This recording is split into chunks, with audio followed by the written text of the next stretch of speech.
And we are live. How's it going, everybody? I hope you guys are all doing well. Welcome back to another episode of Vaughn Coleman Presents. This is our 32nd episode. And before we get started, I do, of course, like to promote myself around here. And I'll be doing a little bit of that tonight. But I'd like to promote the sign-up list for my comic book, Living Legends. Set 20 years after World War III, this teenage boy, who's the son of a veteran from World War III, is struck by lightning while holding this mysterious crystal that he finds in a cave. And he finds himself waking up with these electricity superpowers and also has super speed. And so he strikes out on his own to become a superhero, but finds himself in way over his head when he tries to interfere with a heist at a nuclear reactor, fighting a villain that's way out of his league. So if that sounds interesting, make sure to check it out. And when you sign up, you will get an exclusive free trading card that's only available to people on my sign-up list. And the art is not ready yet. It will be. I'm having my good friend Jules do it. And I know she's going to knock it out. She always does amazing stuff. It will be colored. It will be 64 pages of this first issue. And I do want to make it an ongoing series. It will evolve into a superhero team series. So definitely check that out if you're interested. I'm going to go ahead and post the link in the chat. Let's see. Sign up for LO. There you go. And ladies and gentlemen, without further ado, while this may be my first self-published work, I'm proud to announce that I do have my first ever published work, not my first self-published, but a short story that is going to be in this trade paperback. But I wanted to bring in the writer and publisher of this said trade paperback who gave me this great opportunity. Ladies and gentlemen, please welcome the great Phil Russertt. How's it going, Phil? The great. Hey, how are you? You're pretty great. You're pretty great. Yeah, I appreciate it. Well, you're giving me this opportunity, and I really appreciate that. Absolutely. But, before you were doing that, I do want to ask. So, for those that don't know you, Phil, so you're a writer and you're a publisher. You've got, how many books have you put out? Well, 5 of Tragedy plus the trade paperback, Withered, Dynamics, a prose book, The Devil's in the Details, so far, and Diary of Dread, which is going to it's printed, but it's going to go to campaign on Halloween. So, and then there's trade paperback. So, I don't know, like 8 or 9 publications, and there's quite a few more coming, so. That's good stuff. Yeah, the rate that you've been putting stuff out. Even I met you at Baltimore, and I think you were 3 issues in a Tragedy then, and now we're at 5 in a trade. You put out Withered, you put out Devils in the Detail. Like the amount of stuff you put out in this year, and then meanwhile, this whole time I've been working on the same comic, and I'm just starting interiors. How do you do it? How do you go about that? I don't sleep, and I'm just a very driven person. I'm at a point in my life, I'll be 51 next week, that I don't want to waste any more time. I feel like I've wasted a lot of days working jobs I don't like, and I love this, and it's a passion, and it's very cathartic to write and create, just to be able to, and then to see your creations coming to life thanks to the artists. I'm just very motivated. I'm very hungry, and there is no tomorrow for me. That's a great mindset to have, definitely. And the stuff the rate at which you put everything out is amazing. I'm going to go ahead and pull up your campaign, but I do want to ask beforehand, because comic books, all things considered, despite all the box office, comic books themselves, are still, you can make as many movies like that. How many of those people get turned into comic book fans? I'm like maybe one of the only ones that really But how did you get into this interest in comic books? Like, how did things start with you? The long story short, I was 9 years old, and back then we had spinner racks and corner delis and Optimos and bodegas and everything else. So I came across X-Men 115. It was Sauron in the background, and Wolverine swiping at Colossus, and Nightcrawler jumping back, and I saw that, Cyclops and Storm are there, but I saw Nightcrawler, Colossus, and Wolverine. I was like, oh my God, what is this? At 9, it just blew my mind. And subsequently, I picked up issue 1. What was it? I forgot, but it's Mutant X with Proteus, and they're busting through. Yeah, the Proteus. Oh my God, that's that's one of my favorite covers I think ever. I've been reading that run. It's timeless. Yes, please. Cockrum and Claremont, then Byrne and Claremont, and then you have Paul Smith and Claremont. It was just JR. It was just an amazing time. This one, right? That was the first one, yeah. Yeah. And that's my favorite cover. That and the Wendigo cover are my favorite. Oh, the one, I think. Wait, one. Hang on, one. Oh no, it's not. It's one. Are you talking the? I think I know what you're talking about. It would be Wendigo right after, swiping on the front. Yeah. It's right after Dark Phoenix. Dark Phoenix is one. I think it's 138. No, 139.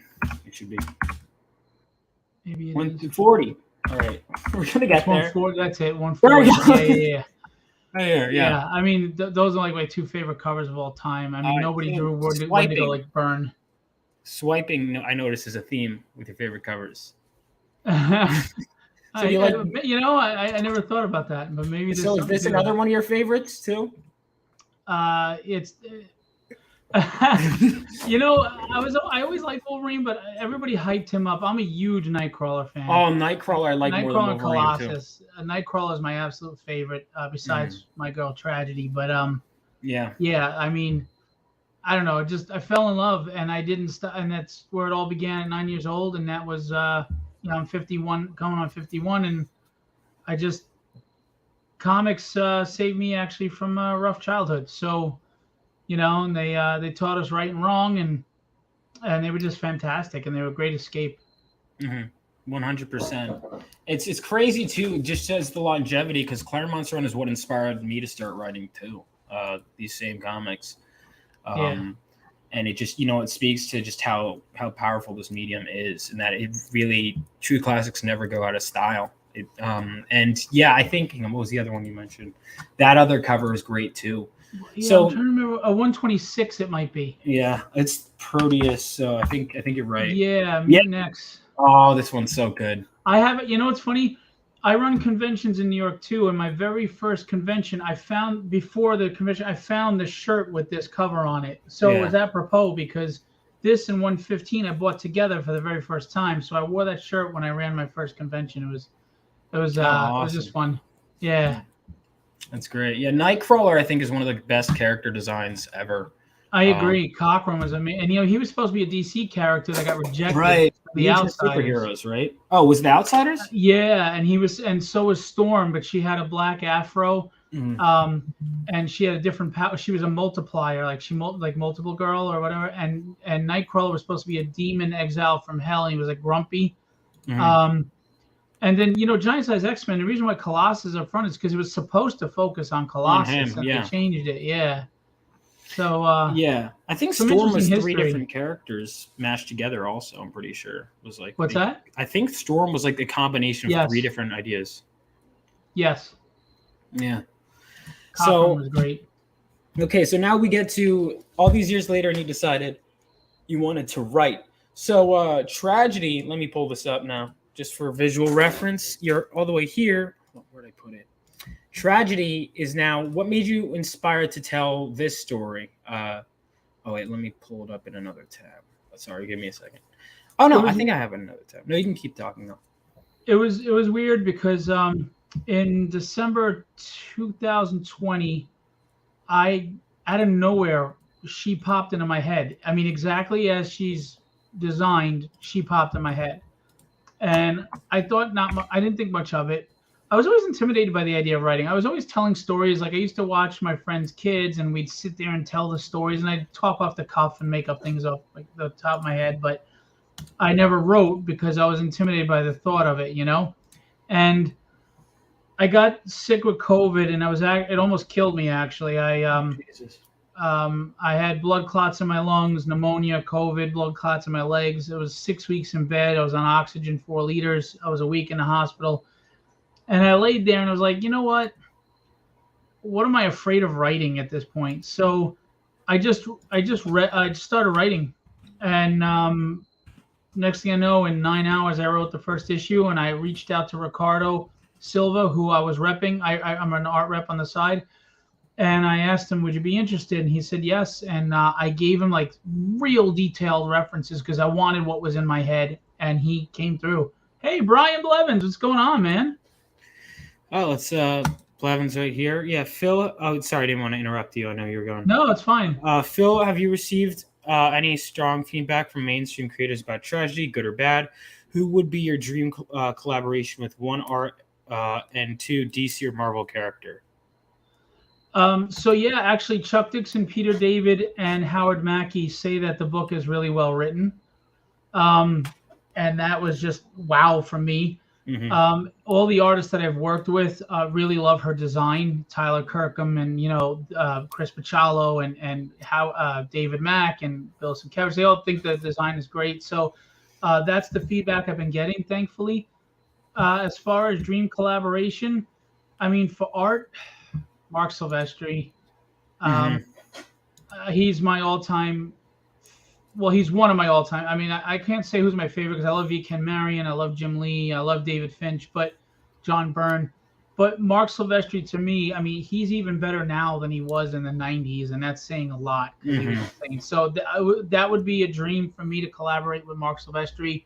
As far as DC Marvel character, it would. I mean, if it was a single character, it'd have to be Nightcrawler. If it was a team, it would be the Uncanny X-Men. But it would be that team that I loved, back then with Banshee, Angel, Nightcrawler, Colossus, Phoenix. I think the Jean Grey Phoenix suit is one of the best character designs in comics. Oh yeah, I love that costume. I think that one's so good. I like Nightcrawler. That's just awesome. And you know what? I like that you gave Banshee some love. He doesn't get enough love. And he was Irishman. I mean, he's Scottish. Well, no, he's Irish, but no, he's Irish. Yeah, we got to give him some love. Yeah, I'm Irish too, and I always appreciated him. Yeah, I love that character so much. So you're Irish, and I know this character is definitely tied to like the Irish mafia. But for those that don't know the character of Tragedy, that are finding out for the first time, much like Marvel style, give everyone the rundown. What is this story about? I mean, the quick pitch, if it was a Netflix pitch, is if you like Big Trouble in Little China, Boondock Saints, John Wick, and Kill Bill, you'll love this. But it's so much more. She's an Irish assassin. Her life was taken from her. She's now living a life she doesn't want to live, and she struggles and deals with that every day, as well as wanting and needing the love of a sociopathic adoptive father. And the more she wants and needs his love and respect, the more she hates herself for it. So she's in this vicious cycle. But it also... I got tired of, hey, Marco, I got tired of comics having one page of fights and the rest is standing around talking. It's like, they're in spandex. Let them fight. It's like, what's his name said in Godzilla? Let them fight. So yeah, I have like 9-page fights in here, and, my dad grew up in Hell's Kitchen where the Westies were, and the Westies were the Irish Mafia. That's the real Irish Mafia. They no longer exist because of implosion, but so it takes place there because that's where the Irish Mafia was. It's the first story arc, which is in this trade paperback, is more street level grounded, but it starts to take off into magic and mysticism, ancient Chinese magic and mysticism. There's metahumans, there's monsters, there's cyborgs, and it all makes sense and it works really well. And there's an adversary. I will not call him a villain, but there's an adversary, the Breath of the Dragon, who actually has a power that's never been used before. And I'm sorry if this is a spoiler, but we're now 5 issues in, so if you're jumping on now, it's it's not a spoiler. If he's in proximity of you, he can read your future 3 to 5 seconds, so he knows what you're going to do before you do it. So he's practically unbeatable. But there are ties between her and Breath of the Dragon. Breath of the Dragon is not a villain. He's also going on a parallel journey in this book. And the first 5 issues. Now, I'm not saying I am as good a writer as him, because I am not. Chris Claremont is, a legend. But I think my writing style, I've been said, is fashioned similar to his, and where I'm opening up plots and this big thread of plots. What I do, though, is I close some of them before I start opening new ones, because I don't want to frustrate the reader. But this is an ongoing series, and I'm introducing things that you may not realize I'm introducing at first until they rear their ugly head later. Issue 6 is under production right now, and there's a new villain and a new storyline, but it still has threads from the old one and moving forward, like the way Chris Claremont created this world. And I'm very proud of it, and I'm excited, and I get to work with people I never thought I would: Will Spertasio and Tyler Kirkham and Chris Pachalo and Bill Sienkiewicz and David Mack, and Chance Wolf and Geraldo Borges and everybody. There's so many, big names that I'm just excited. And of course, some of the best indie talent there is, I get to work with. So I'm an art collector, as you can see behind me. So when new pages come in, I'm like a kid at Christmas, Mm-hmm. And I'm just loving this. And the fact that anybody wants to buy my creations is very humbling and inspiring and exciting, because I know people work really hard for their money, and for them to want to spend it on my books, I'm very grateful to them. It's just awesome. Yeah, no, I mean it's great and it's well deserved too. And it's the multiple plot lines things like you mentioned with Claremont. I don't know if I've been described that way yet, so that's high praise from you. I don't know. It's funny. I've never read any of his scripts, despite how much stuff I've read. I'm not sure if you have. I haven't read any of his scripts, Yeah, no, just but his books. Yeah. it's just even just reading comics in general and analyzing why it's almost like taking apart like a machine, figuring out why it works. Is such a helpful Well, the thing. Marvel way is funny because the artist is telling a story, and really, the script is just giving the scenario, the scene, Mhm. and they add the dialogue later. Whereas I write my scripts where I'm writing the dialogue in from the start because I want them to know the emotions that are being conveyed, facial Mhm. expressions, body posturing, etc. Mhm. Yeah, absolutely. No, that makes sense. Yeah, thank you for the reminder. Everyone, make sure to like and subscribe if you haven't already, and make sure, more importantly, to check out this book right here, because I mean, how many pages is this film? 5 issues. The standard book is 220 pages. The deluxe edition is 280. Or if you want the one that's just the standard with Land of the Lawless, Mhm. it would be 230 pages, which I don't think is divisible by 4. So we'll have to put some stuff in there. Whoa. What the hell is going on? That's the fire department. So there must be a fire. Sorry about that, guys. No, it's all right. Billy lives a few blocks from here. Oh, is he streaming right now? I wonder if I don't know. too. Yeah. Yeah, So. you can find out where anyone lives from that, I guess. Okay, so we got the so Sean Chen did these? Yeah, Sean's a friend of mine. He's a great guy. He did variant covers. I'm sorry about that, guys. It's okay. It's all He did variant covers for issue 1. We did a color variant, and we did the other one. And Sean did a bunch of remarks for me, and 2 sold. I'm doing 1 as a giveaway. I wanted to do a contest. I like to give back to fans because they know how hard you're working. Yeah. And your money is coming to me. So anybody who pledged $80 or more is going to have their name entered after the campaign on the virtual wheel to win a Sean Chen cover with the remark. That is so cool. I love when maybe I should do something like. I'm always paying attention because one of the things I like about crowdfunding is when people when you have to ask customers, to put up money for a book that's not out yet. What you're doing is, I love all the different ways creators try to reward that, and all the different marketing strategies. It really is. I really see this as such a big leap in comics, not just in terms of the going to the store and getting it is cool in itself, but there's just something special about this whole process and us being kind of part of it being made. Even just like a thank you at the end of the book always means something, and stuff like this is always great too. Yeah, I've given away a lot of free books and contests and stuff because, like I said, man, I know how hard right now the economy is tougher than ever. But even when it wasn't tough, a lot of us are working jobs that maybe we're not happy with. Mm-hmm. And, maybe some people only making $15 an hour or less. I don't know. And, you're coming on here and you're supporting my book. I mean, it's the least I could do is give a little something back, right? Mm-hmm. 100%. 100%. And so let's go ahead and go through all this.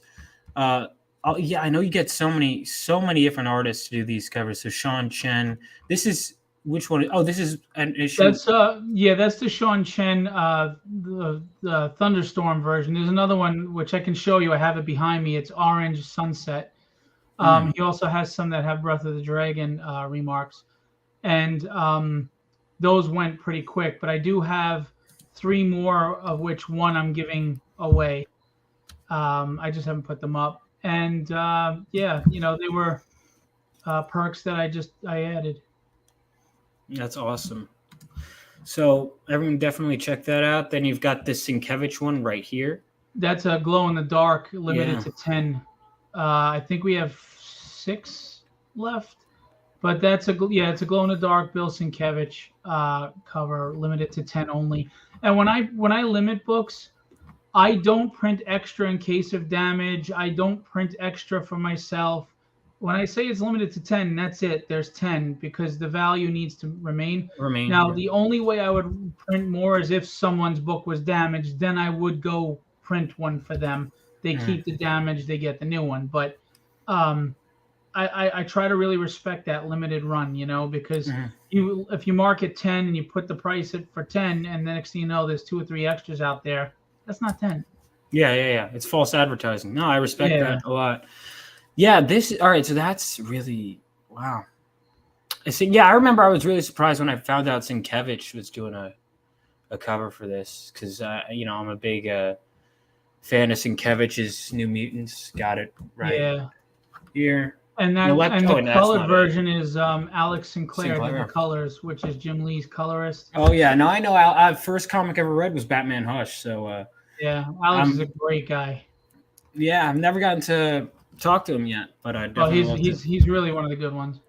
And speaking of that, Chris Bachalo is he's a really, really nice guy. He just so that's not the cover, that's a rough. Imagine how great the cover is gonna look when it's done, because that's just a rough. Yeah, I love the layout. I love the blood.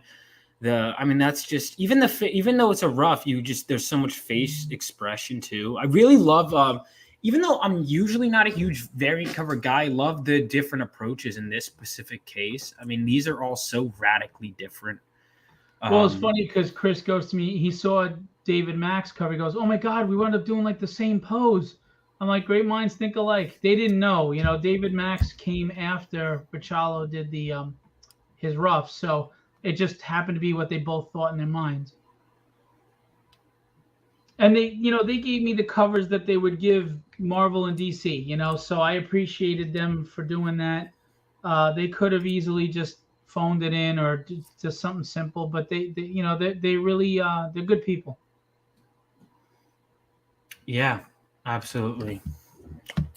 Here we go. And then of course we got so now there's a tragedy manga too. So what's that about? We'll get to my stuff in a bit, but the manga is interesting. So Kenny Calderon is the illustrator, did even the gray tones. I just thought tragedy would make a great manga, and manga is doing very well, and I wanted to tap into that market. I also just as a fan wanted to see what it was like. So at the end of this trade paperback, you're going to read it the regular way, as Western civilization does, left to right. And when you get to the end, that'll be the cover to the Japanese manga, and you're going to read it right to left. And it's 40 pages. It is issue 1 with 10 added pages, but totally redrawn. We told Kenny, do not look at what Ricardo did. Just do your own thing. So visually, it's a whole new story.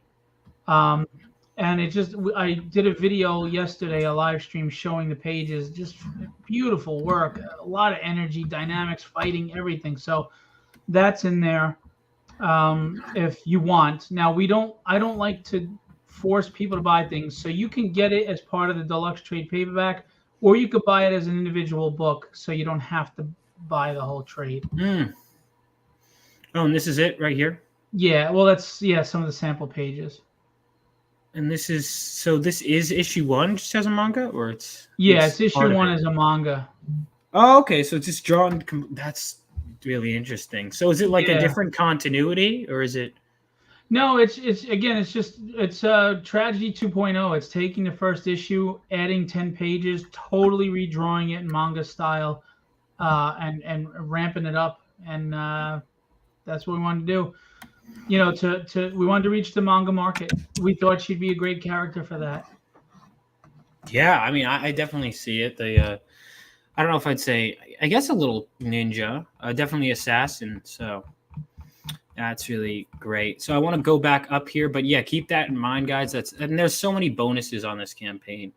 I like that cover too. I mean, the cover qualities you get are so good. So we've got, of course, the Sienkiewicz, if you want just the trade paperback.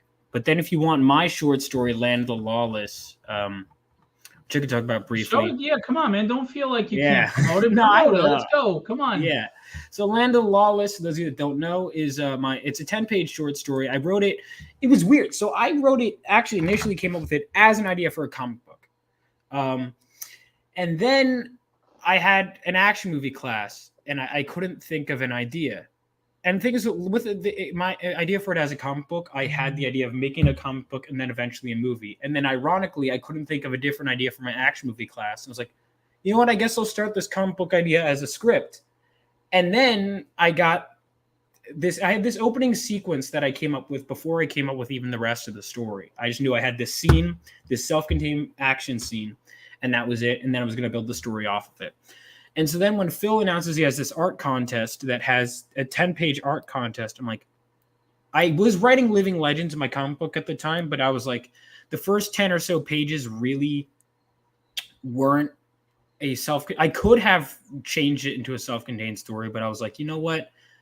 I think I know what's perfect. Phil's writing the story about this badass, female character. I have this action sequence that could easily be turned into 10 pages with this badass female character, and that works as a standalone. The stars aligned, and I was like, okay, cool. So I took my script, I broke it down into panels, I converted it from screenplay to this, and I sent it to Phil. And lo and behold, and I end up getting this opportunity. And this is awesome, having my first published work be in here for other people to get their eyes on and for people to purchase now. I mean, it's really because I've been so wrapped up in my work that it kind of is hitting me. I'm like, yeah, man, like this is real. This is like, welcome to the big leagues.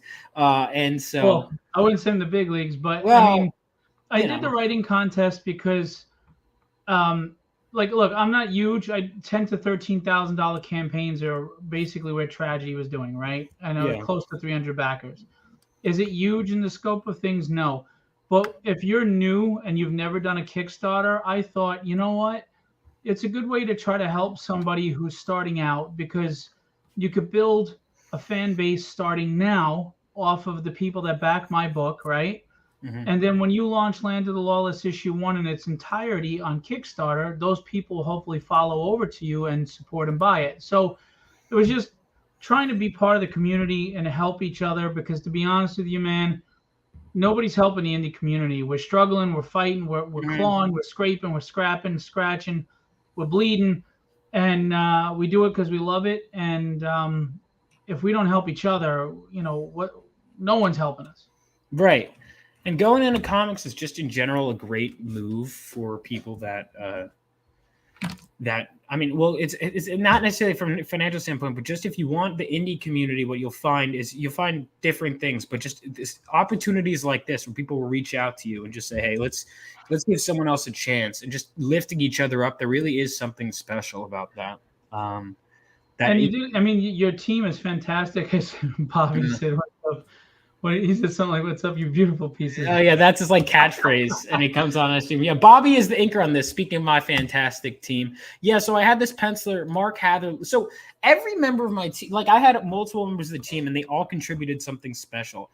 So the logo, I had a guy who was willing to do, because I knew when I come up with a logo, okay, so getting back to X-Men, like that.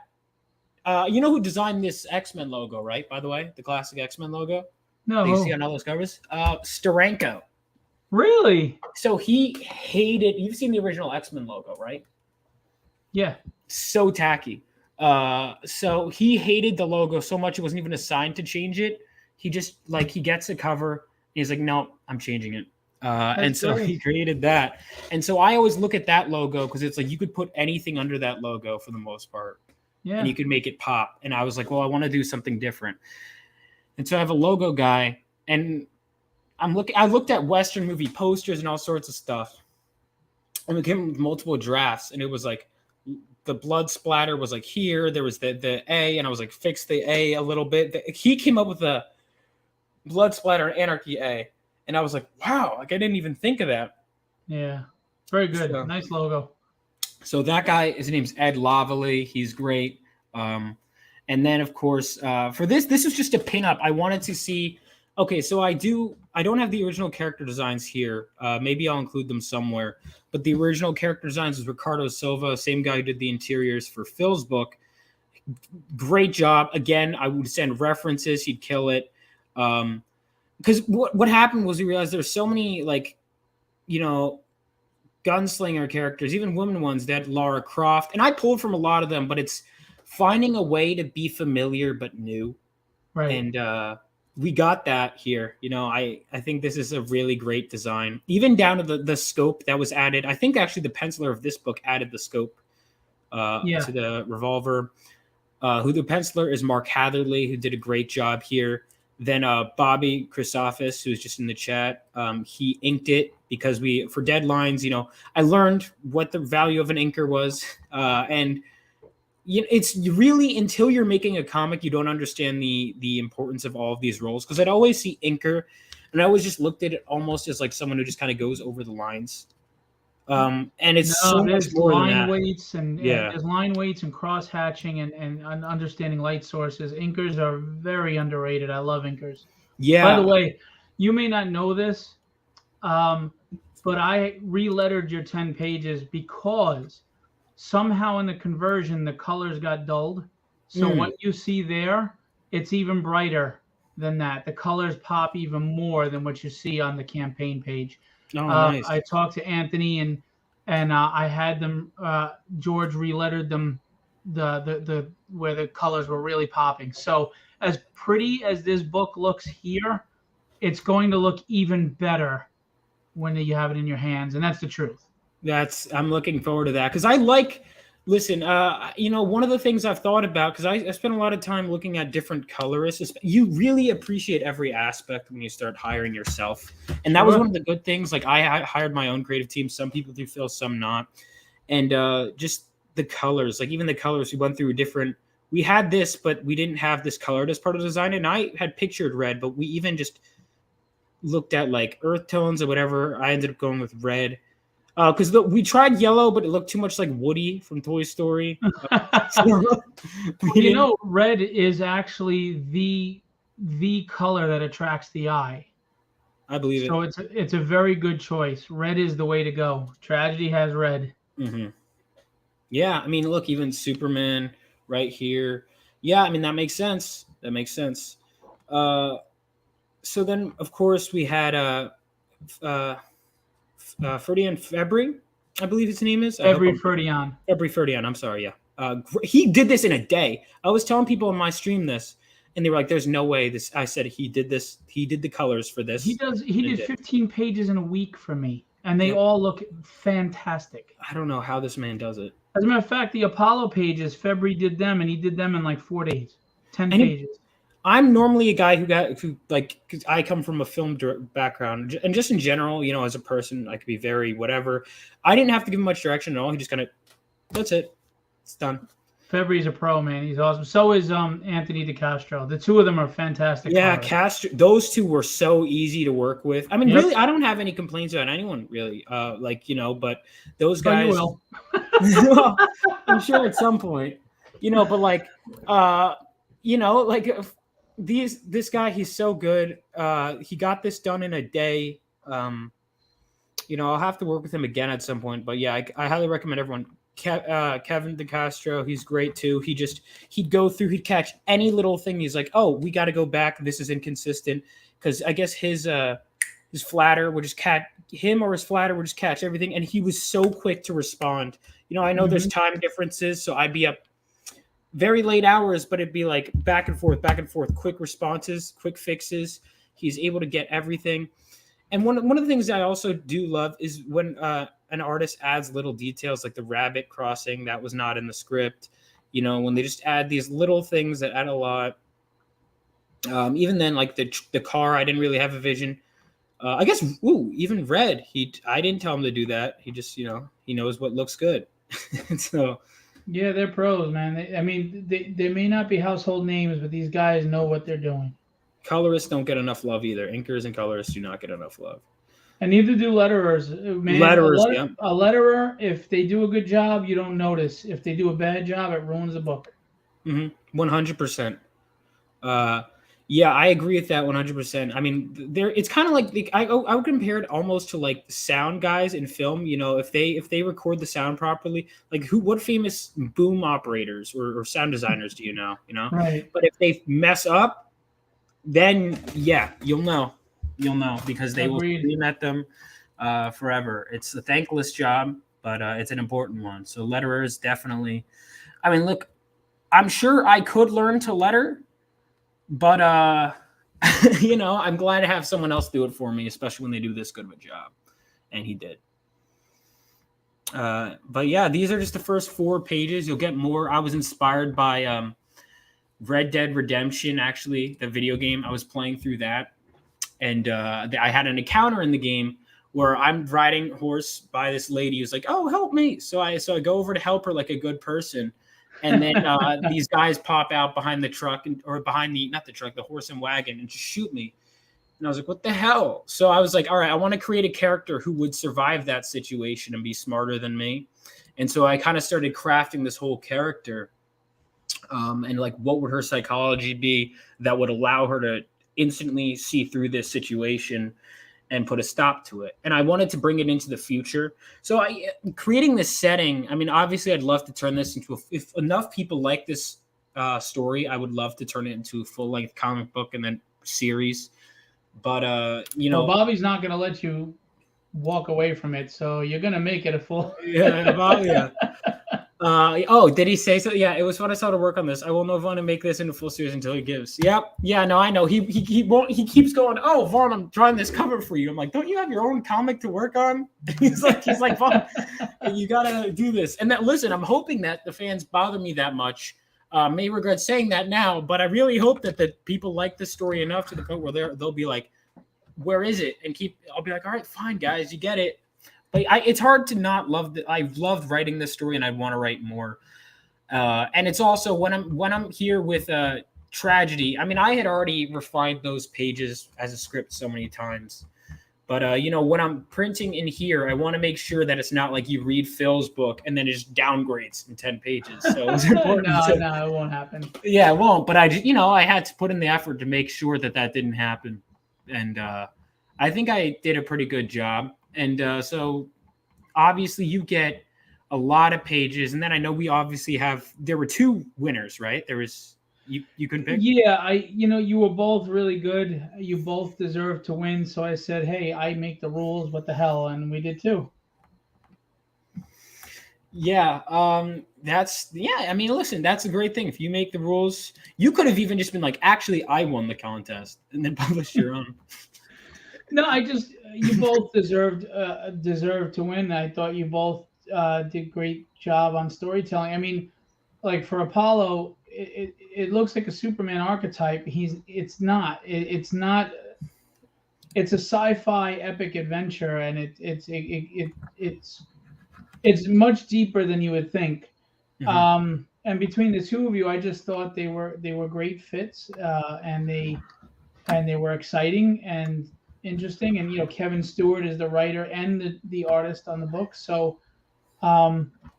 yeah, I was just very excited for both of you. I was excited to have you guys be a part of it, and I want to read your stories. Mm-hmm. I want to read them. I want to see where Land of the Lawless goes, and I want to see where Apollo goes. Now Apollo is finished issues. There are several finished issues, so I got to read further on that. But the 2 of you put out interesting, compelling stories with some good action and characters you want to get to know, and I was like, this is perfect. Let's do it. And like you said before, with Tragedy being a badass female protagonist, your character in Land of the Lawless fits perfectly. Mm-hmm. I felt, and I'm looking forward to reading Apollo too. I mean, I want to see who I wouldn't even say competitor, because we both ended up, well, I guess we were at some point in time competitors, but he's a nice guy, so I can't really, there's nothing bad I could say about him. But his art is great too. For you, Bobby. Sorry. For Brutor? Yeah. Nice. Yeah. Yeah, that's here we go. Apollo. This is great. All of this looks great. So you can get Apollo, you can get Land of the Lost, and this is his first published work too, right? I think he kickstarted something once before, and he's got some art books, but um, I'm not sure. It's a good question. Right, but it's the first But of Apollo. I think so. There you go. So you can get these stories the first time, and also the manga. So you can get the manga edition has what does it have? Land of the Lawless, Apollo, and the manga, right? Yeah, and just so you know, the first tragedy that we did almost 3 years ago, I wound up remastering the first issue. What we did was we redrew a third of the book and we recolored the entire book and relettered the entire book. So people who backed that first campaign don't have the remastered edition, but people who backed the campaigns from either I think 3 on or 2 on, they don't have the original publication. So I put them both in the book. So you got the two versions of number one and then 2 through 5, and then you're going to have Land of the Lawless, Apollo, and the manga. But there's a ton of fan art. There's a sketch cover gallery. Billy is a friend of mine, and he did a sketch cover, which was really kind of him to do, and it's sold, and that's in the book. There's a letters page. There's an intro by Chuck Dixon. There's an afterword by me. There's some posters in there, a ton of fan art. So there's a lot of extras and a lot of goodies. Like I said, I try to give back to people that are supporting me, and at the same time, this was a celebration for me because in indie comics, it's not always easy to make it to 5 issues, and I'm still going strong and making money off the book, and I'm going to keep going. So, I'm just excited and I'm grateful. This is 9-year-old little me living life with through the eyes and the energy of a 9-year-old again, and trust me, when you get to be 51 and you've seen it all and done it all, you can kind of feel a little weary. Yeah. But that's amazing to have that you've made. Again, I'm always just like, wow, he's on the next campaign, which I'm sure for a creative, and maybe it doesn't feel as fast. Maybe it does. But it doesn't for me. Yeah. I'm not going fast enough. Yeah, well, you are going much faster than me, but you always feel like at this you can't keep up, but also that you're not far enough ahead. And so it's it's just amazing seeing how much you're putting out. So you get two versions, like 2 full versions of issue 1. Yeah, real quick, I'm sorry to interject. Mike Wheeler's here. What's up, Mike? Mike Wheeler has a magazine called Comics Illustrated right now, and it's a really professional magazine that supports indie, and it's a digital subscription. It's not expensive at all. You guys should really check out that magazine because you know what? He's doing what nobody else is doing, supporting the indie scene. And I do have an article on my publishing company in there. But Mike Wheeler, the magazine is really professionally done, and you should all reach out to him too. And if he needs any content creators, it really spotlights and supports the indie community. So sorry, sounds good. Say that real quick. All right, cool. Yeah. I'll definitely look into that. Thank you for stopping by, Mike. Comics Illustrated, like Sports Illustrated, kind of. Yeah, exactly. That's really cool. Didn't Wizard magazine used to do that, right? And then what happened to them? They Wizard collapsed along with everything else, and they got too expensive for the magazines. His magazine is like when Wizard first came out, and it was fun, it was exciting, but for indie comics. So That's cool. That's really cool. All right, I'll have to look into that. So so many people stopping by in the chat tonight. Thank you guys so much. And if you haven't already, please subscribe and like this, and make sure to check out this trade, man. This is, or I don't know. Yeah, I'm curious in the chat. I'm curious in general what the most popular. It looks like everything's gotten some backers at least. Although most people seem to be getting the manga with the actual book. Sorry, I wanted to grab actually to show you. Oh no, let's see it. So this is the standard. It's not the deluxe, but it's a big book, guys. Oh, wow. This is not even the deluxe, all right? And it's got so much stuff in there. And the interior art is top notch. there's the intro by Chuck Dixon, which was really cool.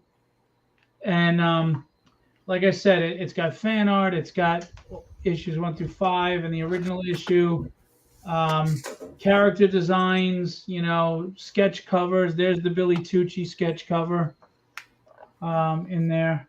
So, yeah, I mean, it just a things to come poster, which I'm very proud of myself because I can't draw worth a crap, but I can design characters pretty damn good. I designed every one of these characters. Oh, yeah, I remember you saying that. I can't. I have. That's why I always have this whole back and forth with my audience artist. Even earlier today, I was talking to an artist. I'm like, this sleeve can be a little bit, or maybe get this sleeve up, or just all this little stuff like that. Because I can't. Even when I do these roughs, it's terrible, man. I don't know. Somehow artists are able to find something to pull from whenever I draw. Yeah, I don't draw. I get images and I amalgamate things. By the way, here are the Sean Chen's. Oops, which way? This way. What am I doing? Yeah, Bobby's a big Sean Chen fan, so. Yeah, he's a friend of mine. He's a great guy. He's got a campaign for a book that's awesome right now that you shall check out. Yeah. But here are 2 that sold. I mean, he does beautiful work. We got others. And I'm sorry, real quick. If you like horror, it's coming out 5 days after the tragedy trade paperback is over. It's 5 stories that I wrote, different illustrators. Diary of Dread. It's like an EC Comics type of thing. I have a black and white version and a color version, and that is 154 pages, and it is coming out on Halloween.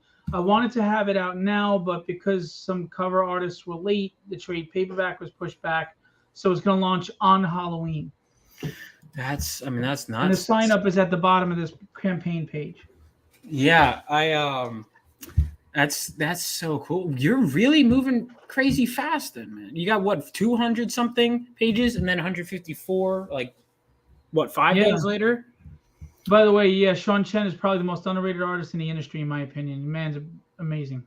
And he's a great writer. I can't believe how good he is at writing. I didn't know he was a writer. I don't know if I've read any of. I know Bobby always speaks highly of Sean Chen. I don't know if I've ever read any of his stuff. Pretty good Wolverine, yes.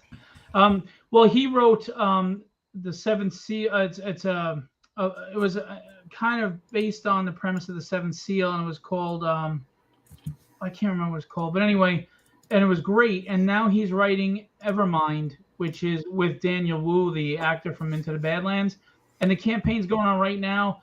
I'm going to be interviewing him Thursday, but it's a great book, and Sean writes it, and it's fantastic. So I know it's supposed to be about me and everything, but I love talking about other people too, because everybody's doing something great. If you just pay attention and give us a chance, like even this campaign, I'm asking you guys, I'm not going to tell you I'm a great writer. I'm not going to tell you it's a great story. I'm going to ask you to find out for yourself, even if it's the PDF. Look, I kept the prices down. It's $35 for the 220 pages. And it's very good. And it's only $15 for the PDF, I think. And if you get the deluxe with Vaughn's story and the manga and Apollo, it's $20 PDF for 280 pages. $20, and it's $55 because we got big name covers and a lot of goodies. So I try to keep the prices down. I'm not trying to milk you. I'm not trying to do a George Lucas here. But you got to give it a try. You got to support, please. Yeah. So I think one of the things I like is also that. So if I'm looking at this, one thing I will say, if you want to get it signed by Bobby and I, you should definitely get the physical. If you want to get that with Land of the Lawless, if you want to get Bobby and I to sign it at any cons. So definitely keep an eye out for this one. Might be a if you think I have any potential at all, I've got a collector's item right here. It's the first appearance. First appearance of Vaughn Coleman as a writer. Yeah. Well, think about it. If hindsight can be a bitch. I mean, did we know some of the Liefeld characters were going to be as great, Liefeld, or Todd McFarlane was going to be as big with the spaghetti webbing? Imagine you had the hindsight to pick up something back then, or Spawn's first appearance was in some some weird advertisement, I think. It wasn't. Yeah. So, I mean, you never know. Maybe that character's first appearance, she becomes big, and boom, it's right here in this trade for you to get.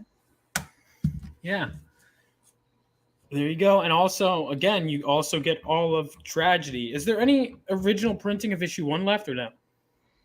The original issue 1, I have some prints left. I've been hanging on to them in case I do become big. But yeah, I have some Sean Chen's left, and I have some Will Spertasio's left, and I think I have some Larry Stroman's left. Oh, Larry Stroman did some stuff too. Yeah, Larry's a nice guy too. Yeah, he's a friend. He's a really good guy. Yeah, Larry Stroman. Wills, I remember, was one of those guys. I listened to him on Pop XP when he came on, and Wills could just talk for like hours on end and just be consistently interesting. Yeah, I had him for like a 3-hour interview. Yeah, he goes on, and I was watching. I only caught like half of it, and I was like, "Wow, they're still going," and it was great. Sorry, that's my little bear. Good night. She said good night. Good night. Get some rest. I'll see you in the morning. Sorry. But yeah, I mean, I've written 60 something issue scripts already. Oh, I've written 27 for Tragedy. Wow. 6 for Withered, 6 for Dynamics. I've written the 5, which are now for the horror stories. I've written issues number 1 of 2 other titles I'm due. I wrote the 110-page graphic novel Papa. I wrote the 110-page graphic novel Shaman. So I've written quite a few scripts in a short amount of time, and I'd love to see this all in print, but I need support. I need financial support. I need you guys to put your trust in me, that I'm going to give you good content. If you're tired of the crap that's out there, I don't do agendas. I don't do soapbox pulpit bullshit. I'm not telling you what to think about anything. I am not anti or pro any crap. I'm just telling you stories to entertain you, because you know what? Who gives a crap what my opinion is on any of that? And if you know what my opinion is on any socio-political situation, I failed you as a writer. Mm-hmm. I'm not preaching to anyone. I'm just telling a good story. Mm-hmm. Yeah. How do you manage to, and I like that approach, by the way, I do the same thing, but I have a question. How do you go about writing so much? Because I remember at one point, because I keep rewriting issue 1 over and over, but that's mostly, I don't think I'm never going to be this obsessive over an issue again, but it was like, this is the groundwork. But I was able to, once I got the storyline going, I could knock out whole scripts in a day. Yeah, I'll write in about 4 or 5, anywhere from 4 to 9 hours. I'll just sit down and write on my notepad, on my cell phone, a full issue, because I don't overthink it. You know why? You can be the greatest writer in the world, and someone's going to hate your stuff. It's just, not everybody's going to love it. And I used to think it was obnoxious for a writer to say, I don't write for you, I write for myself, because I misunderstood them. They weren't saying that they don't want you to like their stuff or that they don't hope you enjoy it. What they're saying is, I can't write with the idea of I have to please everyone, because you can't. Mm-hmm. Just write what you love, write what you know, write what's meaningful to you, and hope for the best that people enjoy it as well. So I don't know things. I just write. I tell the story. I enjoy it, and hope for the best, Absolutely. That's great stuff.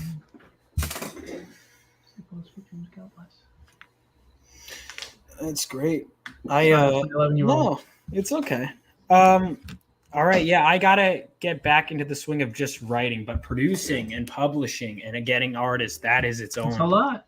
And building a platform and an audience. I mean, I don't even have that many, but it's just the work you have to put into even just running a channel in the limited capacity you do, and scheduling things and making sure you're pulling people in is in itself, a challenge. And so to see anyone succeeding in any capacity, I mean, it's really something special, especially with no corporate backing. This is just you and Dude, I do everything. I'm the editor, I'm the publisher, I'm the writer, I'm the art director, I'm the scheduler, I'm the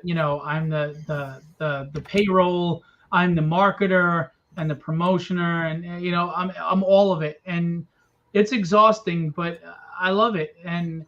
But I'm not gonna lie, I'm a guy who shoots straight from the hip.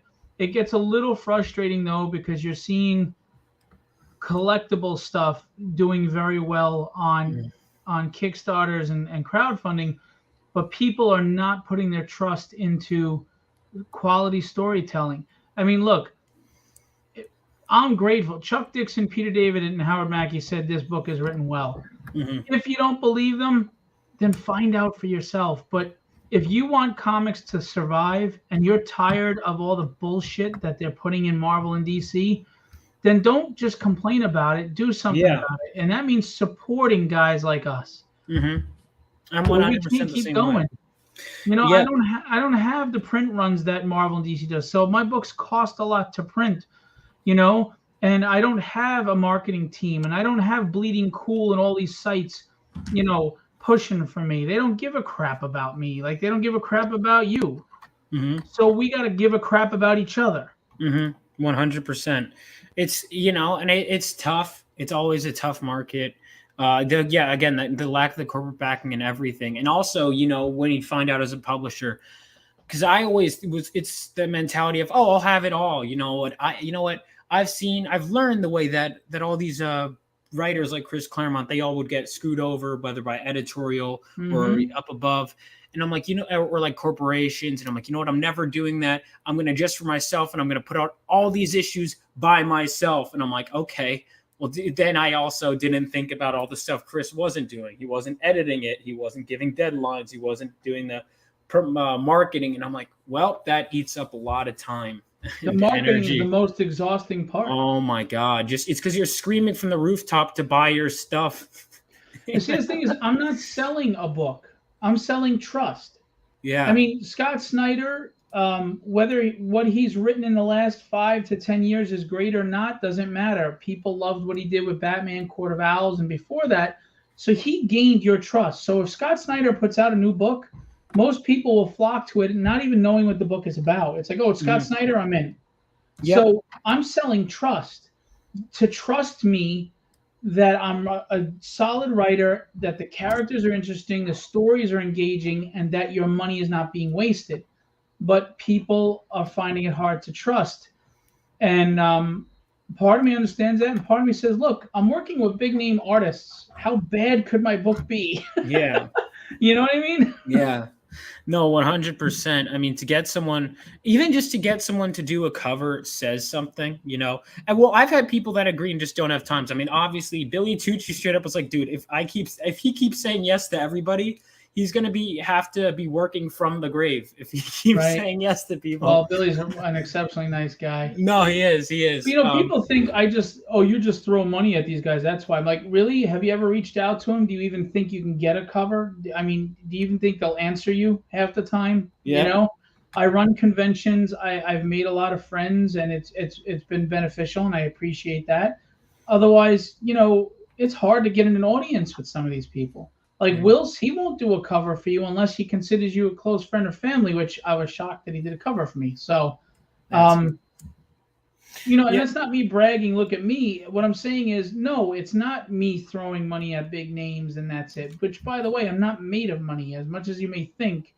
I'm struggling like everybody else just to get my shit together and try to make good books, you know. And I work hard at my day job 7 days a week to try to afford this. So, you know, this is done out of love, not because I'm making a lot of money. Yeah, made a little bit, but not a lot. Newsflash: comic books are not. You learn this. It's for most people, like 99% of people. It's all about love, you know. Because this newsflash, you talk to most people in your everyday life. I've had friends that go, "They still make those." Yeah, most people no, and I'm not joking. Like I was talking about comics. I'm working in comics. My friend was like, they still make those? I thought that was just like a thing in the 60s. Or like I was saying, oh, I've been reading 60s Spider-Man. Like, whoa, how'd you track that down? I'm like, well, they reprint stuff. I'm not like these people have, and I'm saying this, like, these are smart people that just have no idea that this, like, they see it as like this dinosaur industry, which, I mean, I guess, but, you know, has film been around longer? I mean, I guess it depends on how you define a comic book. Anyway, let me go ahead and refresh this. Let's see if we get any new backers from this stream. Not yet. Okay. Well, hopefully, down the line, people will see this interview. I like with my writing. I like to make these interviews where they're good for the time, but also you can look back at it afterward. So I know you have a ton of work. You can get a lot of it here, but you have some other books. I know some of your other books on here. Are those any of those physical, or are these all just PDF? No, they're all physical or PDF. You can get either one. I try to make it as accessible and available to everybody at every price point. PDFs are $6, and they're 24 pages of story to 30 pages of story, anywhere from 24 to 30 pages of story. Nice. So, like the dynamics is, if you took Power Pack and the Incredibles kind of genre, it's all ages. I mean, adults can enjoy it too. It's not just for kids, but at the same time, it's not something you got to worry about your kids looking at, Withered is actually, it started as a short story in my short story book, The Devil's in the Details. And what it is time is not a construct of the human mind or a measurement. It is actually this omnipotent, malevolent being that imprisoned God, and that's why life sucks. And it is slowly satiating itself off our life energies over our lifetime. That's why we grow old, we wither, and we die. And Satan has his own plans, but he's acting like the right-hand man. It's kind of Game of Thrones with angels and demons, and it centers around Joshua Brightson, who is knighted by the Archangel Michael before he passes from this earth and is devoured by this thing. He becomes an angel and a warrior, and he has to adapt to that life while missing his family. But at the same time, he's fighting for his family. So, he's doing whatever he can. And so that's what that is. So I have horror genres. I have superhero genres. I have family-friendly superhero genres. I have horror fantasy with Withered. And then Papa's coming. That's a 110-page graphic novel. My dad has stage 4 cancer, and he would love to see this book in print while it's possible. And I can't tell you much about the book without spoiling it, but it's an adventure tale. It is not just some boring family drama, but it's an adventure tale that everybody is saying. I had about 11 to 12 people read the scripts. They're saying that it's written like a classic Silver Age or Bronze Age tale, and everybody's loving the book, so the script. So I'm hoping to get that into production. And I'm sorry, which one was that again? That was Papa. If you scroll all the way to the bottom, it's not being sold as a tier. If you go all the way down, right. You've got so much stuff here. It's great though. It's always the good ego boost. Always drawing by my work too is always nice. Right. Keep going all the way down. That's Withered, by the way. This all looks so good. And we have art commissions from the guys that I represent. I'm an art rep. Wow, guys. We're about $670 away from the next free stretch goal giveaway. So, yeah, keep going. A little more. There's the team. Mm-hmm. Go down a little more. There's Diary of Dread. You can sign up by clicking the link there, please. And here's Papa. It's a 110-page graphic novel, kind of like how the New Mutants started as a graphic novel, and right. Yeah. And God Loves Man Kills. Mm-hmm. Have that right. Where is that? Yeah, that's one of my favorite covers of all time too. Right. I have the deluxe edition, and then also I have the original from the 80s. Right here. Yeah. Nice. Oh yeah, I like it that it looks like nothing else. I mean, the New Mutants one has a similar, almost like how do I describe it? Almost like it's like, I don't want to say just saturated. It's almost got like a film kind of look to it, like right. I don't know how to describe it. The words are failing me, but I love the look of those books, and I like who did these covers? So that first one is Ricardo Silva, who does the interiors for Tragedy. And the one on the bottom with the sniper scope, is Alex Sarabia, who does a lot of art, amazing art in Diary of Dread. Nice. And colors are both by February Ferdian, and inks on this cover by Gary Giroux. February is so good. He's so good. I know. Would he get it done in like a couple hours? Like he did with the Yeah, pretty much. He's I don't know how he moves that fast. I don't either. And Fumigator is someone else's IP that I publish. I'm going to be publishing soon, and it's a really cool sci-fi tale. Think Judge Dredd, along with Terminator and a bunch of other stuff, but it's different. It's the future in Cuba, and there was a nanobot invasion, and he's a fumigator. He goes in and he cleans out the nanobots, but they infect people and turn them into cyborgs and this and that, and there's alien races, and it's just a lot of fun. So how do you go about, because this is something I'm interested in doing myself, publishing other people's work? Well, I mean, I'm going to be going to distribution at some point. I'm delaying it for a couple of reasons. I have my schedule, my timetable. But right now, it's just through crowdfunding. And you have to understand, people from overseas like Cuba and Brazil and stuff, to hit the American market and the taxes, the shipping, everything they have to do, it's tough. So they look for publishers in the United States to do the crowdfunding for them. I take a percentage, and they publish under my label, and of course I have to approve of it. It has to be something I think is marketable. So I have a submissions page on my website, and people submit to me the same way you would to any other publisher. And at the point that they go to distribution, depending on how well the campaigns go on the crowdfunding, et cetera, and looking at sales, the demographics, the numbers, I might start pushing some of these through distribution when I'm out there. So. Okay. So, but you don't own like the rights to it as a. No, you keep creator-owned rights, just like you do with Land of Lawless. I'm not. But is it like a contract, or? Yeah, there's a publishing contract. It's about the rights to publish, but I don't own any rights. Oh, okay. But I do get royalties if in the event, there's merchandise, action figures, Netflix streaming, whatever, there is a royalty percentage that I will get as the publisher. But I do not own any of your character or your IP. Okay. It's totally owned by you. I'll have to, if I think of anything else, I'll have to ask you, because I know you've made so much success. And I always look to people in the indie scene and just think, when I see success, and I think like, how can I? See, I don't think I've done anything yet. I'm just getting started. Okay, so the self-esteem stuff doesn't go away then. It's good to know that no matter how many books you come out, you're still no, I mean the stuff you're I think Mike Wheeler said it earlier. I mean, you were one of the hardest working guys in the industry, in indie comics. Oh, thank you. Thanks, I mean, you Mike. Really are. It's crazy how much stuff you've put out. So definitely make sure to check this out. And I am curious, because you mentioned a lot of writers. Do you have any? And I know Sylvester you mentioned as like possibly your favorite artist. But do you have any favorite? I assume Chris Claremont. Do you have any other favorite writers or any favorite comics you pull from? Well, that's the funny thing is Chuck Dixon, Peter David, and Howard Mackey are some of my favorite writers as well. And to have them say good things about this book is just a dream come true.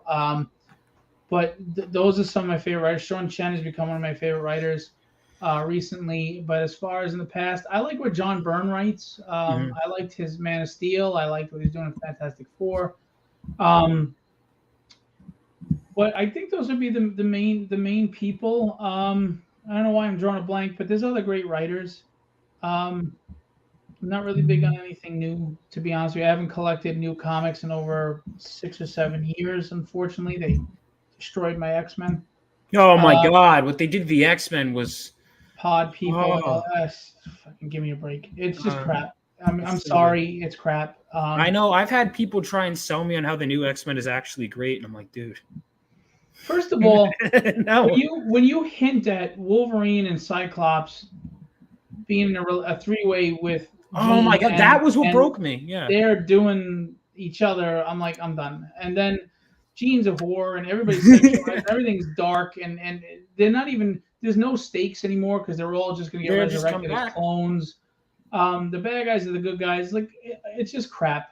Yeah. Please just go back to basics. Get them back at the mansion. It's been 2 decades since they've been at the mansion. Get them back. Has it really?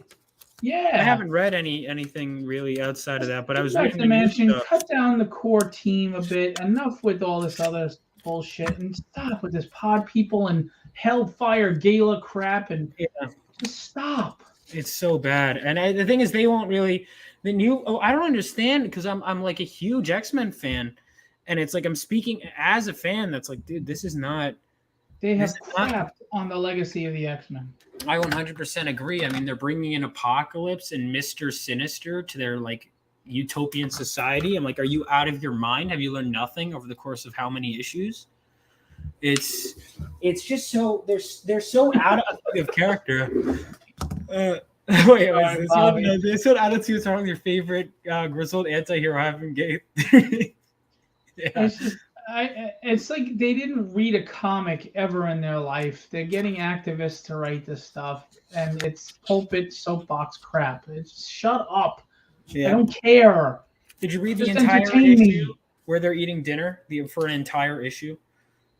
I don't know. It was pretty. It was pretty. I don't remember anything at all. All I know is I saw a storyline where Miss Marvel was complaining to Kamala, the Miss Marvel, or Captain Marvel to Miss Marvel, and the whole storyline was about how guys are in her Facebook DM hitting on her. I was like, riveting.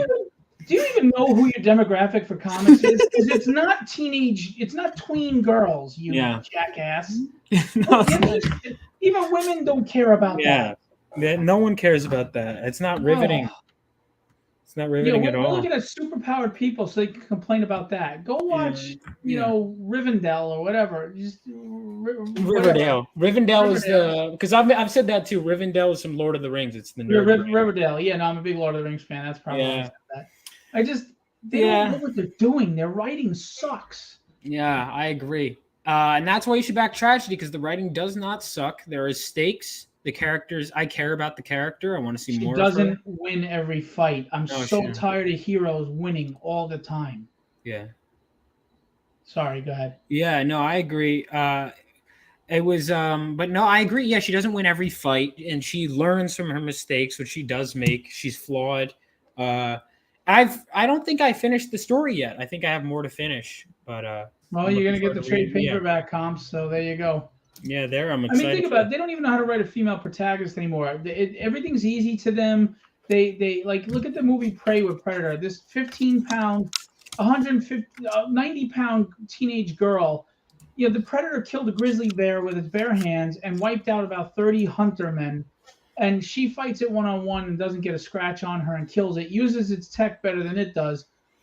They don't know how to write a female protagonist. My character is flawed. She makes mistakes. She gets her ass kicked. She's angry. She's got issues. And you know what? Her strength is the same strength we all have. We deal with it. We pick ourselves up when we get knocked on our ass and we say, what else you got? Mm-hmm. Let's go. Right. I think I never saw Prey because I heard mixed things about that. But great concept, terrible execution. That's what a lot of the consensus I've heard is that because it is a great concept, but I've heard that execution isn't all there. Whereas the last one I heard was just bad concept and execution, is what I heard from what was it? The Predator. Oh, that was the one that was before Prey. That was from the dude that was Shane Black. Yeah, that was terrible. Yeah. Oh, bad. Yeah. All right. Well, I'll have to check. I love the first Predator. The second one. Yes, Bobby. It's good. The world ain't all sunshine and rainbows. Yep. Rocky. That's one of the best speeches. Oh yeah, Rocky. I haven't seen that one yet. Actually, I haven't seen Rocky 5 or Balboa. Balboa! I'm telling you, I couldn't believe how good that movie is. I mean, you would think, oh my God, Rocky 6, give it a rest. That movie's awesome, and that speech is like one of the best speeches in any movie. Yeah, I've seen that speech, but I haven't seen the whole movie. All right, so obviously, what's the best way to keep in touch with you, by the way, for new fans watching?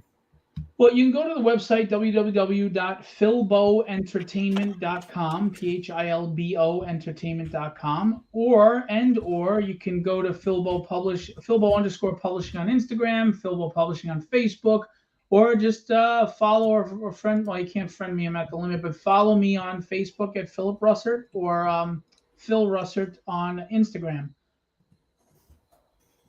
And if you like art, my art repping is Legendary Illustrations.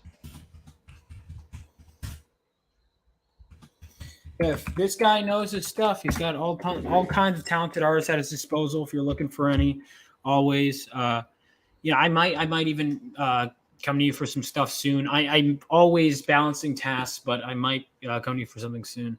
Yeah, the theatrical. Oh, check out the. Oh wait, catch the work cut of 5 on the theatrical release Butchered. Are you talking about Rocky? Is that Rocky? Is there another cut of Rocky 5? I didn't know there was a cut of Rocky 5. I'll have to I check think it out. Sylvester Stallone is trying to make his own director's cut of some of his Rocky movies. I actually liked Rocky 5. I've heard a few. It has like a few big fans. All right, I enjoyed it. I never saw it because I just I watched. I needed to see all those to catch up for Creed, and I know 1 My through ring 4. is outside.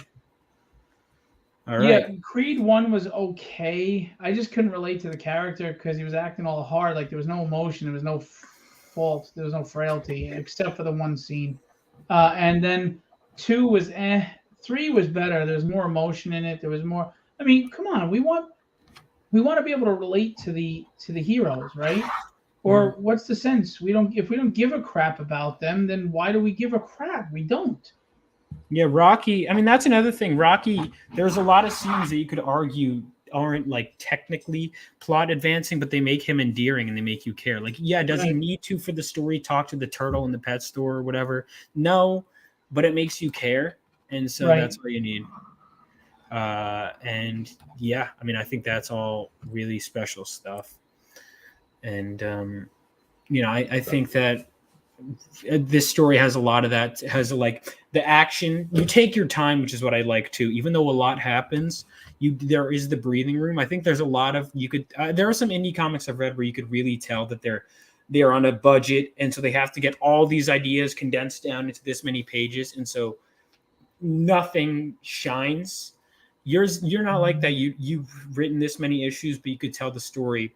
Pacing is so important. Pacing, it's so important. That's why what I thought was going to be a 20-something page first issue is 64 because I'm like the pacing.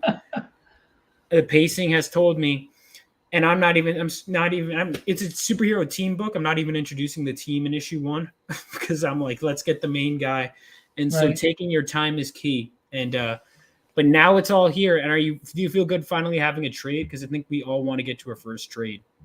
Yeah, it's great. As a fanboy, it's wonderful, and I just want to share it with everybody. I really feel. Look, I know every creator says this and they feel it, and some are not so great. I understand that, but I really feel that I've got something good here that people will enjoy, that longtime readers will enjoy. But they just got to give it. They have to trust me and give it a shot. I've been told it's written like an 80s story, but drawn like a 90s book. So those are the 2 best eras, right? But for some people, I think the 80s are the best. But 80s, I mean, 80s is so good. In 1986, I stand by is the greatest. I mean, it's not a hot take at all. But by the way, I'm writing this down, Bobby, because he said bro, can talk Rocky legit all day. That could be a good stream topic, honestly, just talking about Rocky movies. Rocky with Bobby. All right. Anyway, I mean, 1986 alone, you had Punisher, Circle of Blood, Watchmen, Mutant Massacre, Dark Knight Returns, Daredevil Born Again, Elektra Assassin, Crisis on Infinite Earths. I haven't read Burns' Man of Steel yet. I know people love that. Daredevil Love and War.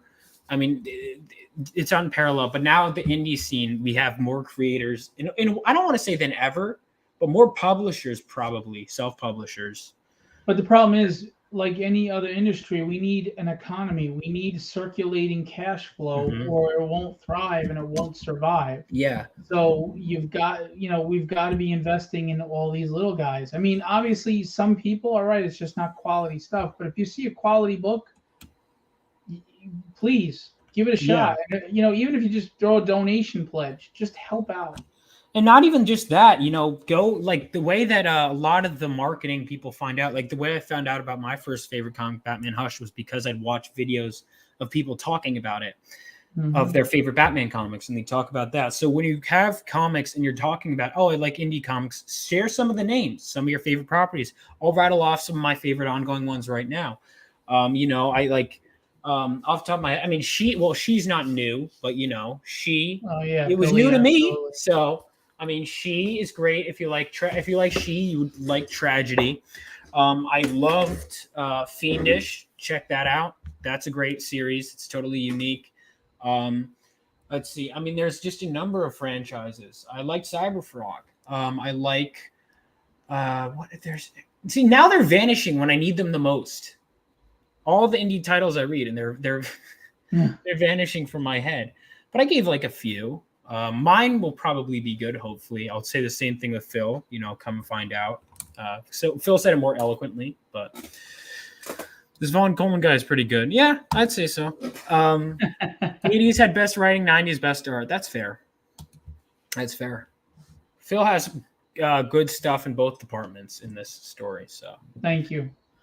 I mean, maybe not everybody's gonna love it, but I think most people will. And if not, you have toilet paper for a week. yeah, or a collector's item. Again, wait for me to blow up, and then So either way, worth the investment, guys. And these are not getting reprinted, right? The covers, I don't know if I'm gonna bother with reprints on them because, to be honest with you, I have other plans. So after this campaign's printed, I might have a basic cover for the trade paperback going forth, and you won't be able to get these big names again. And that's most likely going to be the case, because when I go to distribution, I'm going to want to use them as ratio variants. So I might have them recolored and a few things redone, and they'll be ratio variants because sadly it's the name of the game. But so yeah, I mean, this is your best chance to guarantee that you'll have these covers. So definitely do that. Get as many covers as you want, as many copies of Phil's work as you want. And on your website, can you get some of the books? You can, right? Yeah, you can get all the books that I've published, single issues so far. There's also some prints and swag. You can also go see the artists that I represent, their portfolios for hire, or if you want to buy art, get original art commissions or covers or prints or whatever. But as far as the publishing, yeah, we've even got shot glasses on there. We've got metal prints. We've got all the single issues I sell with all the variants. So like if you want to go back and get the Sean Chen or the whatever, you can go get it off the website. That's awesome. I'm probably going to have to ask you some questions about that at some point because I'm starting my own website. Man, you can ask me anything. You know that. All right. Yeah. No, see, having friends in the industry really does help. They say connections are everything, and that's true. I mean, and even when I first met you, I'm seeing you walking around talking, like every time I'm going to, I think I met you actually at Scott Hanna's table. No, but I think it wasn't even at your own table. It was like, oh, this guy, you go, oh, you're great at networking. You're like, oh, you like Scott Hanna too? Well, check out my table. I did. That's how I bought Tragedy, and that's how we started talking. So networking is key. So definitely check this out, guys. Check out all of Phil's stuff. Check out Philbo Publishing and or is it Philbo Entertainment? Did I said publishing? No, well, Philbo Entertainment is the actual company, but Philbo Publishing and Legendary Illustrations and Creator Con are subsidiaries. Okay, gotcha. Oh, and so you do run conventions then? Oh yeah, I run conventions. Like you mentioned Jim Steranko before. He's been on my show. Hits on my wife. Yeah, I've had Adam Hubert and Barry Kitson and Scott Williams and Alex Sinclair, and we get a lot of big names at the show. It's a comic and art show. It's a traditional Comic-Con. Okay. And we support indie people there as well, and they've done very well. I'm on a hiatus right now because one, I'm investing in the publishing company, and two, with COVID and then there's so many shows and the economy sucks. I don't like people buying tables at my shows and not doing well. Luckily, that's never been the case. I don't want it to start. So right. I'll revive shows when I feel confident in the economy that everybody can thrive. Okay, that sounds great. Well, let me know when you do, because I'll probably have a book out by then. So absolutely. I'd love to. All right, Phil, thank you so much for coming on. Is there anything else you want to promote before we head out? I already shot my mouth off, but I just seriously, guys, anybody who's here, please check out the trade paperback. Give it a shot, even if you do the PDF. You'll be supporting Vaughn. You'll be supporting me. Mm-hmm. You'll be supporting everybody I hire. And I hire and I pay fair wages. I mean, from logo design to formatting to inkers, pencilers, colorists, letterers. I try to, as you can see, I invest the money into quality work, quality artists. It's not me taking it and doing something stupid, buying toys with it. It's going right back into the company, and we need your support. For Fillable Publishing to grow, and for us to make a statement again in comics that comics are for readers, and comics are supposed to be entertaining stories that engage you, not preach at you. Then we need you guys to help us, because we love shares and likes and we're grateful for them, believe me.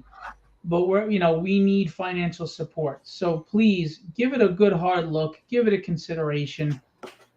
It's a small investment to spend $15-20. We've pissed away a lot more money on that, on stuff that wasn't even worth it. So I would just ask you, let me earn your trust, but it starts by you buying the book. Absolutely. And Phil's earned mine, and he'll earn yours too. And hopefully I can too with Land of the Lawless, or just, in general. But thank you guys so much for watching. I'm figuring out my next episode. My next episode I'm either going to have, depending on when it premieres, I think I have my next episode planned out. I believe, next Tuesday I'm going to have Andy Smith on with Dennis Turner talking about their book Core Draft, which will be closing this month. I may potentially be having Patrick Thomas Parnell on soon. Before that, we'll see. But definitely keep an eye out. Subscribe to my channel if you haven't already. Check out all of Phil's stuff. Sign up for my book, Living Legends. And I'll see you guys next time. Thank you so much. And have a good one.